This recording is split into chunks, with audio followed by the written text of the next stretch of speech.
Easy going. Yeah. I figured we're easy. He's easy. I'm easy. You're easy? I'm easy side of the thing. Yes, doesn't take much.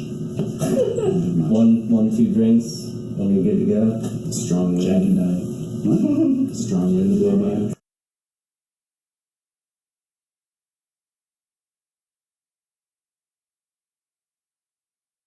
Alright, Jason, you can start. Who are you?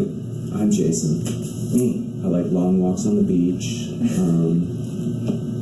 My favorite drink is sex on the beach. No, Jason, play guitar, sing. Alright, I'm Ryan, the drummer.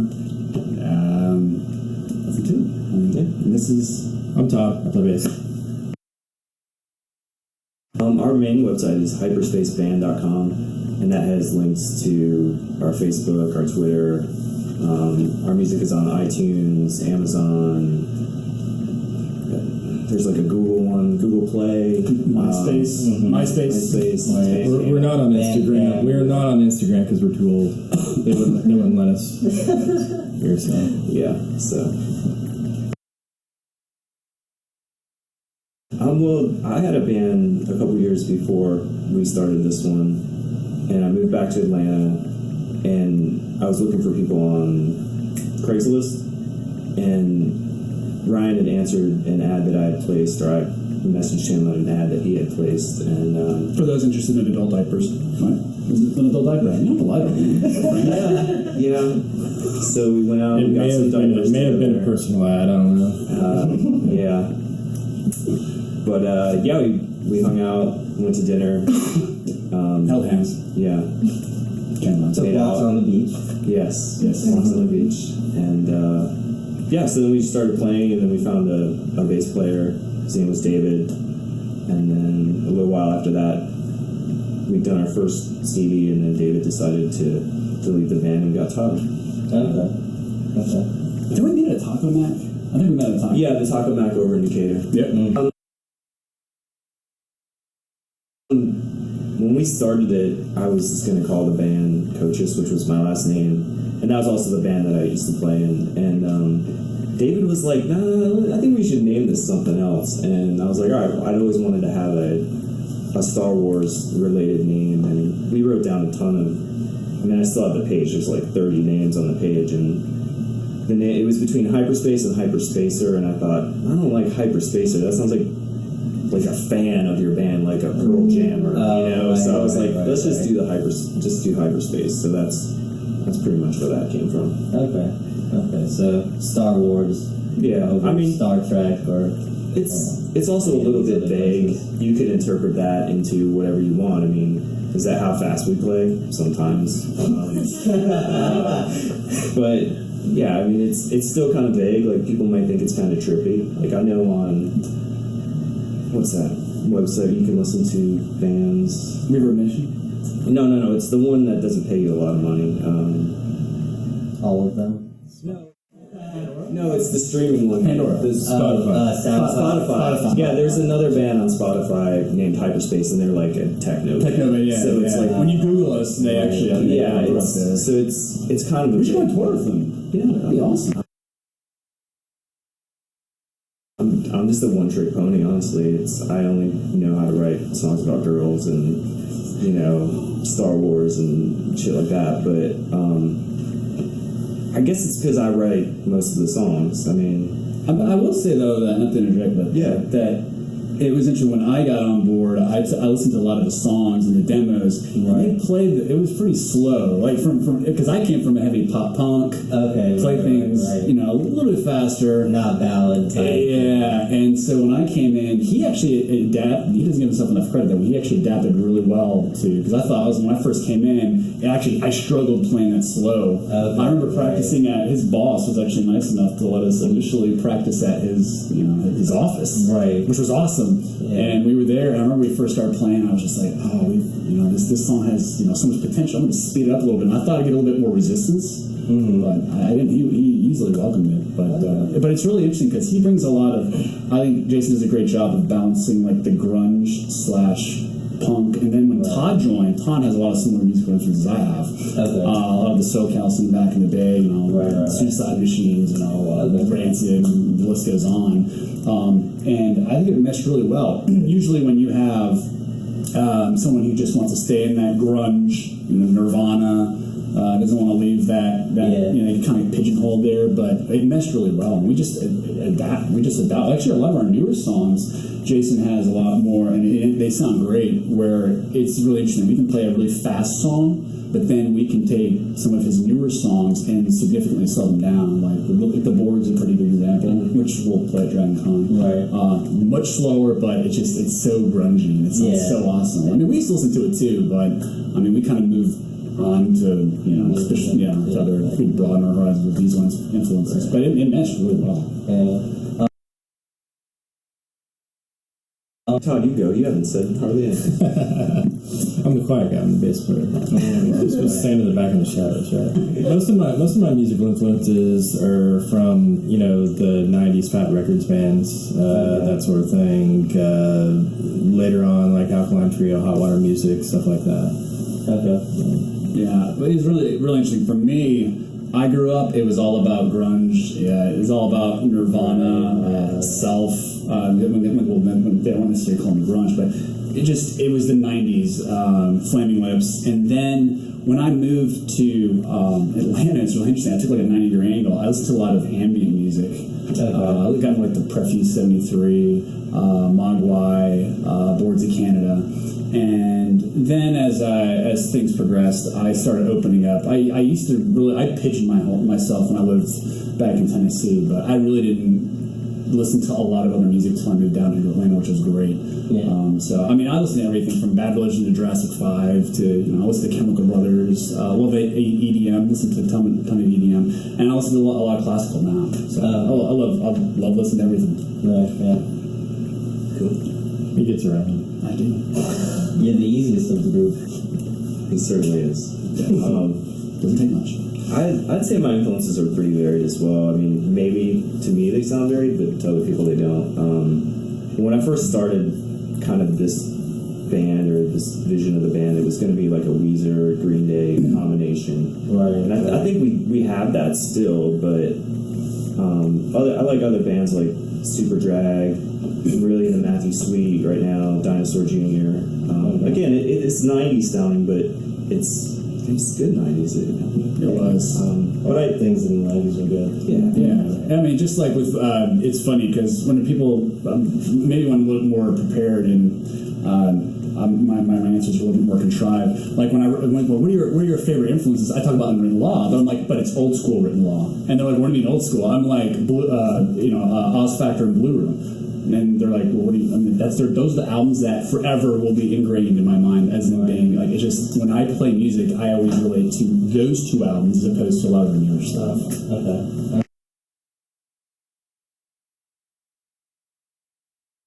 Yeah, I definitely listen to Nirvana a lot.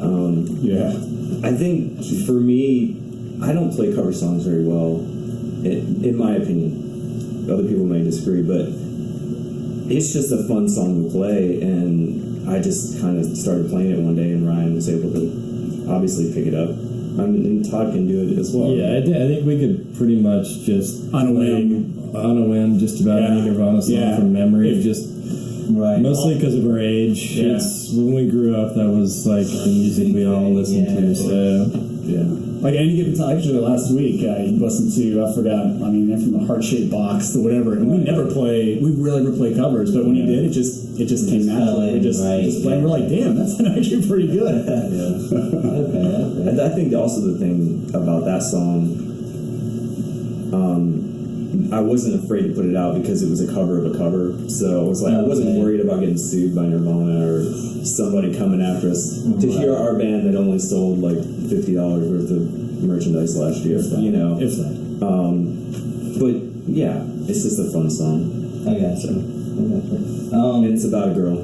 So. Right. It's consistent. It's a theme. I think it usually starts with an idea for me. I think we're a little limited in how well I can play guitar and sing at the same time. as to what we actually do. So yeah, usually I come with an idea. I might record a demo in GarageBand and then just email it to the guys, and then we try it out. And if it works, it works. If it doesn't, it doesn't. But usually what happens is I'll have this really simple, slow idea, and then once Ryan and Todd start playing, it becomes faster. It becomes more refined, and Todd's really good about dissecting the song and saying, "Hey, why don't we not play the guitar distorted here? Let's do something different." Yeah, we'll do on-the-fly revisions. We'll get we'll establish that foundation. Jason again, he'll send off some WAV files, and then I'll come in here. Tyler come in here and be like, "Hey, as we play, we'll on the fly, we'll just tweak. How does this sound here? Oh no, play clean here, play distorted here." Yeah, and so that's normally the rehearsal process as well, is that you guys are playing the songs that you've written and then trying to find that fine tuning. Yeah. Okay. Personally, I love Goonies. I know Jason kind of has some hesitance because when we initially refined and wrote that song, David was still with the band. Plus, it's fast, and it's really easy to get overzealous in that song. And if you play it too fast, he has to actually, you have to. The guitar parts are actually extremely difficult to sing over and do like a palm mute when you're going like on 135, 140 beats per minute. And so you gotta be really careful. But I love playing it. It's energetic. It reminds me of my childhood. I love the movie. And plus we have some great samples to go along with it, which Todd was clever enough to actually put in there. So that's one of my favorite songs to play. We don't play enough of it, but with Dragon coming up, we're hoping that we can. It'll be it's in the set. Yeah. The fans voted, so it's in the set. That's it. Fans voted. Right. Do you guys agree, or do you have any other? That's probably my favorite as well. Another new one, Chewbacca, is really fun to play. Right. Jason hates that one, I think. No, it's not. I don't hate it. I like it. I think it's fun. But I like. It's hard for me because I like them all, and for different reasons. Yeah, and it makes sense why it'd be difficult for him, because a lot of the songs that we play, he's been playing since he was a kid. I mean, geez, I can remember. I look at all the bands that I've been in, all the music that I've played, and do I play into the music I've played since I was in my early teens? I mean, maybe the occasional cover, but anything I wrote myself, no. So, I can kind of see his hesitance to speak up. Because he wrote them all, and he plays them all, and I'm sure that's difficult to keep. I like them both. I think we're all. There's a difference? I'm gonna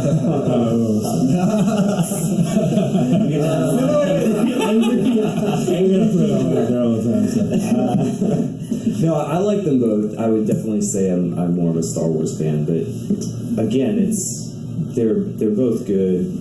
High school was all about Next Generation and all that kind of stuff. And I remember you watching USA Up All Night and all that stuff. Yeah, and plus you got your Star Trek Next Generation. So I remember. Reruns after reruns. Yeah. Although Star Wars, the prequels really have tainted the Star Wars universe for me. So tainted. And then the new Star Trek movies were pretty good. Yeah. Maybe they weren't Star Trek movies, but they were pretty good action films. Did Michael Bay? No, it was because they're actually good. or what's his name? Abrams. J.J. Abrams. Yeah. But it's 50-50 at this point. I'm kind of weird in the fact that I haven't watched any of the trailers. I haven't looked at any of the images. I'm trying to avoid them to create that sort of, when I see it, I experience it for the first time. But it's iffy if it's going to be good. I know J.J. Abrams is doing it, but I grew up playing. I used to play a lot of video games, and I loved the Star Wars video games, like TIE Fighter, the first-person shooter. I forgot the name of it. Star Wars. All that stuff. They did Battlefront. Yeah, I never got into that, but But I'm talking like the '90s, like old school, and I loved TIE Fighter, and I was really hoping when Disney acquired them that they would actually release some similar type of video games, because the nostalgia would come right back. But I haven't heard. I know they mixed. They axed some projects, which is kind of discouraging. But who knows? Maybe they got such an injection of like capital, they can actually sit back, scrap the project, and actually go in with big, all in. So there's a new Battlefront's coming out. Yeah, it's I've heard pretty that. amazing. But I don't know. I think everything that Disney does is pretty awesome, quality wise. Right. So as long as they don't screw up the writing and the storyline, I think it's going to be awesome. I'm mostly worried about how much CGI is going to be in it because I hate seeing a film. that's a penny movie today. I mean, I know, but some are done better than others. I mean, if you look at like, for instance, like just how they did and how they made just the sculpting and all the miniatures, the sets. Like in YouTube, you can see just like with Blade Runner, like just the sets and the creativity that went into it. Yeah. I mean, obviously back then, if you're really interested to know how much that would cost adjusted for today's dollars, they're probably like CGI it is. And I can see why they're using it. It's cheaper, but at the same time, man, it takes away the authenticity. And that's like a lost art almost. And that's what we grew up with, Yeah. well, my son and I watched episode 3 the other night for the first time because he's only 10, and I warned him that this is not a good film. But we were watching it. How do you really feel about it? Please. But we were watching it, and he was making fun of Samuel L. Jackson's acting because with all that CGI going on, they were just so removed from anything, any emotion, and he was just walking around the next day like doing impersonations of him, and I just wanted to say, motherfucking Yoda. Yeah. well, I couldn't tell him that. But I mean, I like them all. I grew up more of a DC fan, like more of a Batman, Flash, and Green Lantern type stuff. But on the flip side, if I was in Marvel, it was only the X-Men. And Marvel, or Disney doesn't own the X-Men movies, but if I was going to say comic book movies, I would go with an X-Men movie. But I certainly think the Captain Americas and the Avengers and probably the Iron Man those first couple of films from Iron Man were the best ones, in my opinion, from Disney. I think those were all Universal. But Really? I think so. Yeah, I'm personally waiting for the Dark Horse reboots. Like I collected a lot of comics, but I just wasn't a decent Marvel unless Dark Horse had an affiliation with it. I'm not by any means a comic book. Batman vs Predator. Yeah, but I'm waiting for like Batman versus Alien versus Batman. Alien versus, I mean those movies there. Now that's what I'm looking forward to. I collected all those comic books back then, but I'm looking forward to something like that. Yeah.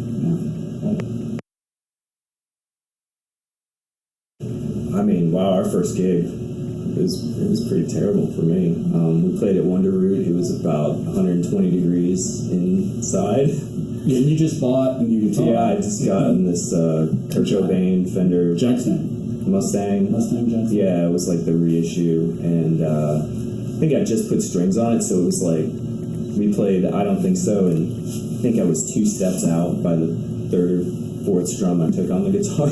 So yeah, I remember. that show was I remember looking at brutal. Jason, and there's just the sweat that was falling off the beads were falling on his guitar, and every time he played, I remember the lights like reflecting off the beads. So it was just mists, and I'm playing, and I'm trying to catch my drumstick because we're all just sweating. And really, it was the hottest record day that year. I mean, it was a record. It was well over probably 100 degrees in that basement. It sure felt like it. Yeah. And what about when you joined? Do you have any stories from? First show, that was Wild Bills. It was a good show. That was a good show. Yeah. That was May the 4th. Was that? Yeah, that was a pretty fun show. I dressed up. You did. You were Hung Solo. Oh, no, I thought it was Brony something. Hung Solo. Yeah, and I had a brownie shirt on. That's right. I bought a brownie shirt. I had the really tight pants. It was great. I think when we were recording our last CD, we had convinced the guy who recorded it, Rob at WizKid, to just roll the tape while we were practicing, warming up. And so we played like 8 songs in a row, and it was great. We ended up using all of it, which was amazing. It was fastest recording. That's it was a little shady on our part to do that, but so at the end of the tape, you know, I think he went to the bathroom, so Ryan just starts going off on this like tangent.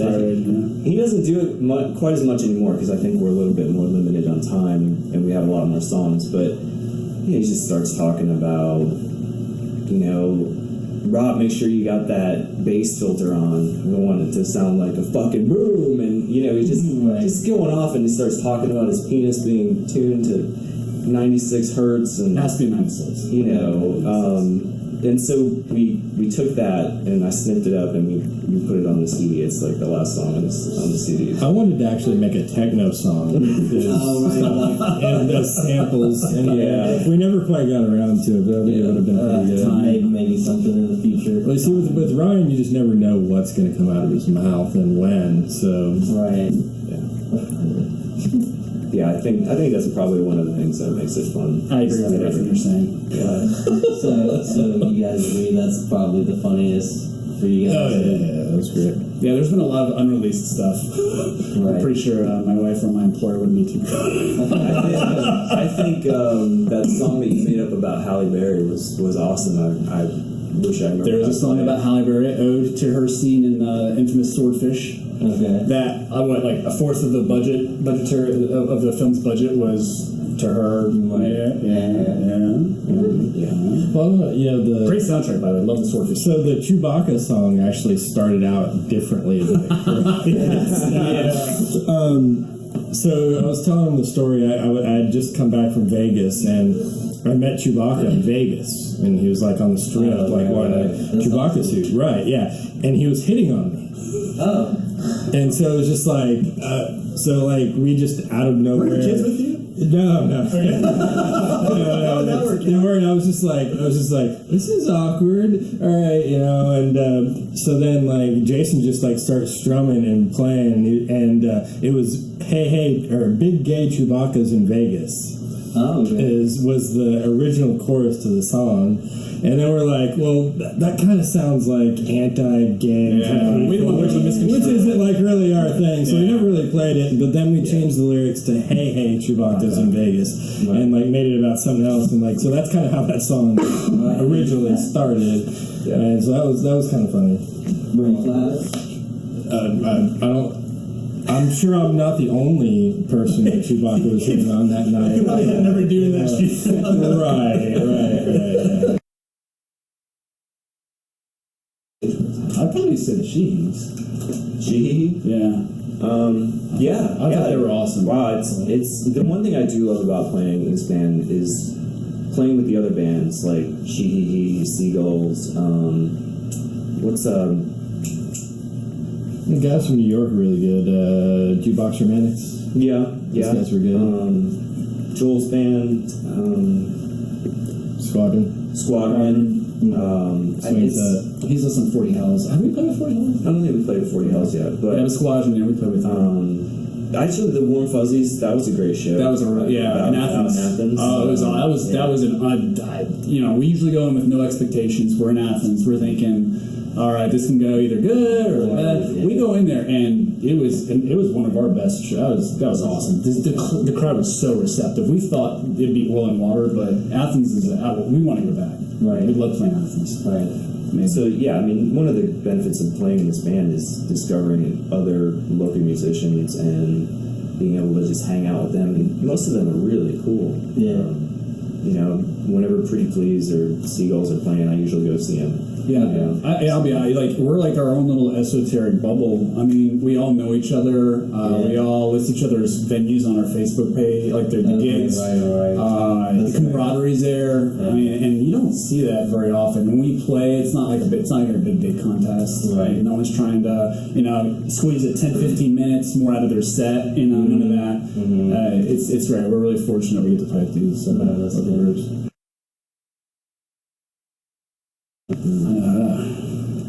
Big Goldfinger, old school Goldfinger. Yeah. I'd love to play John, Darren. I'd be up there. It'd be awesome. Yeah. Who would you?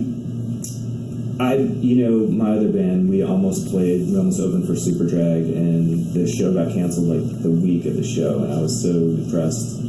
So I would want to play with them. We don't sound anything like them, but that would be awesome to share the stage with them. And I mean, I think we've been fortunate to play on the same stages as many bands that I like. We're about to play on the same stage as Nerf Herder. Yeah, Nerf. I mean, there's another Jesus. band Yeah. we should probably play with. Awesome, yeah. They're working on a new album too, right? They are. Sweet. I mean, it's hard for me when people say, "Hey, what do you guys sound like?" Well, I sound like Weezer and Green Day, because those are the only bands I think people know about. Yeah, and honestly, we're just a Nerf Herder. If they're not really, you know when someone's into music, they start dropping off those obscure bands, but you know those obscure bands, but for the most part, most people, you got to start. Yeah. Well, we sound like Weezer and Green Day, and you ever heard of Social Distortion? Yeah, I would say Nerf Herder. People tell me sometimes we sound like the Ramones, but honestly, I've not listened to the Ramones at all. I know our poster looks like we listen to the Ramones, because it's just Johnny Ramone with Darth Vader's head on it. Nice, I didn't notice that. That's awesome. Oh, really? It's from his guitar string. He has like a guitar string set thing. It's totally copyright infringement. Yeah, it is. We'll edit that too. I don't care. No, Davey saw it. He was like, "Oh, Darth Ramone" on the Facebook page. So.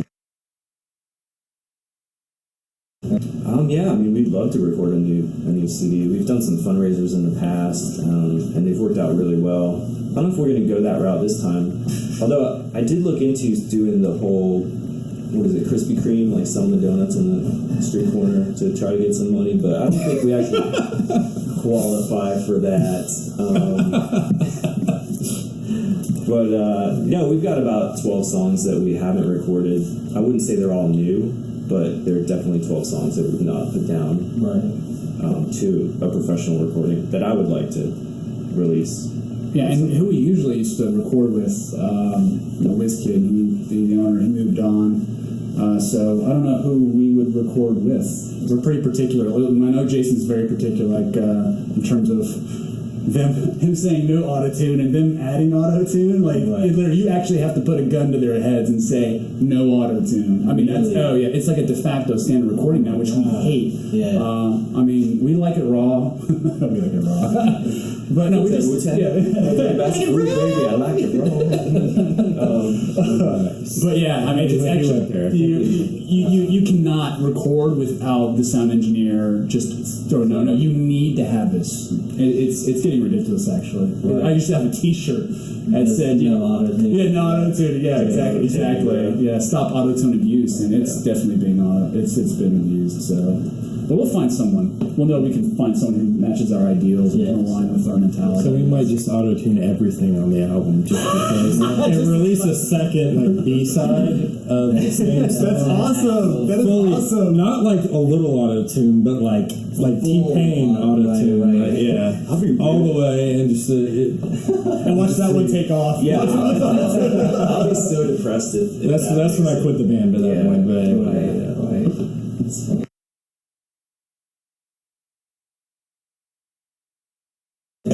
Go to shows and meet other bands. Yeah, networking. That's pretty much it. Yeah. It's just all about networking, especially where we are geographically. It's like we were just talking about. I mean, we're not in Cali. We're not in. We're not where you actually have a strong abundance of certain genres of music, and here it's pretty difficult. Plus, with all the music venues closing, it makes it even more difficult. I mean, the Masquerade. I mean, we used to play there all the time. They're closing? Well, I should say closing. They're not going to be a music venue at some point in the near future. Smithsville Bar. Yeah. I mean, it's just it's sad. It really is. So, just network. Network. Do you think there's anything that can be done to get the music venues back? Well, I think the whole Beltline being put in has really killed a lot of those music venues.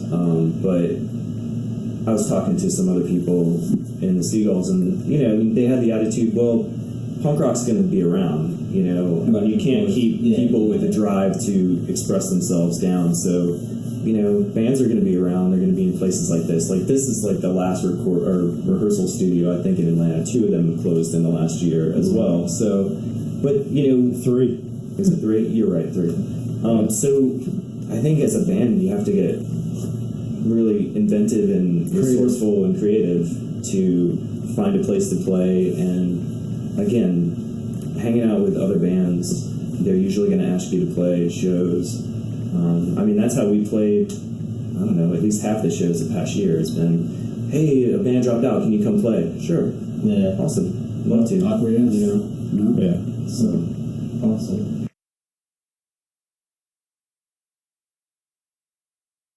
I don't want to reveal anything, but yeah. It's a secret. But there is plans. Yeah. Okay. All right. Well, Yeah. we'll make sure to let everybody know to be on the lookout. And I think that wraps everything up. Thank you guys so much for doing this with us. Yeah, thanks for having us. Yeah, thanks for organizing this. Yeah.